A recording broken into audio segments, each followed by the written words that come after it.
It's going to be endless subpoenas, endless, circus-like hearings. CNN can now project that Democrats will win the majority. The Democrats will control the House of Representatives. Well, after months of protesting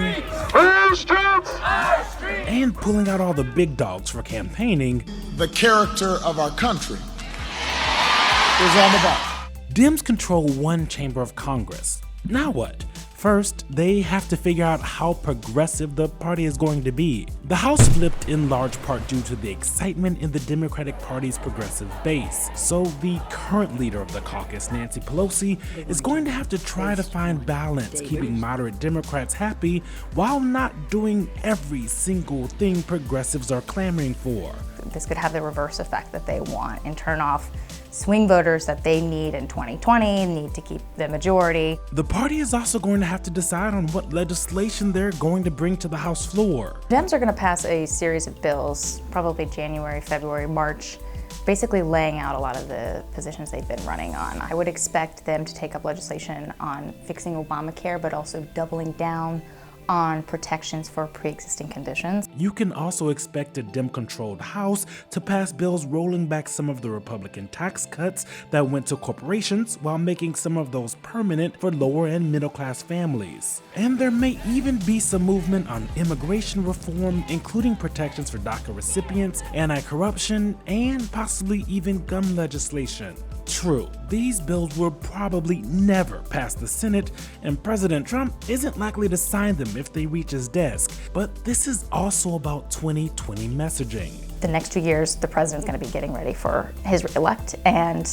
one of the top priorities for Democrats beyond legislation is going to be sort of uncovering and airing out his dirty laundry. And that uncovering is also going to happen through House committee investigations into the Trump administration. There is a sense amongst Democrats that Republicans have turned a blind eye, which is true, to a lot of the scandal that has come out of the White House. And so they're going to relive a lot of that. Democrats are expected to be very busy, likely starting with reopening the Russia investigation, investigating any conflicts of interest between the administration and the Trump organization, looking at the DOJ's family separation policy, and even trying to force the release of the president's oft-promised tax returns. They feel like the country wants answers on a lot of things, and that Republicans in the House have just, again, turned a blind eye, and things are happening that are not being checked and fixed. And so they're going to try to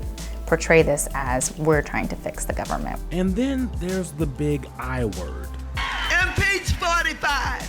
This is one area where they're going to have to be really careful. They're going to have to build a case. Each committee is going to have to, investigate some area and come up with some sort of conclusions, and then lay them out to the American people before they make the impeachment case. With a large amount of resisting and investigating, are we just looking at no kind of congressional movement until 2020? Not quite. There are at least a couple of policy areas the president and Democrats agree on, starting with infrastructure.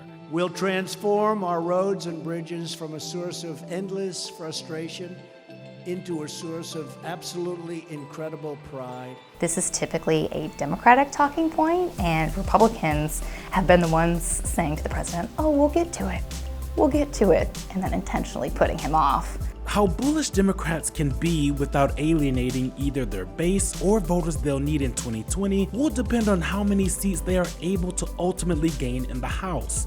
The slimmer the majority, the more careful they're likely to be.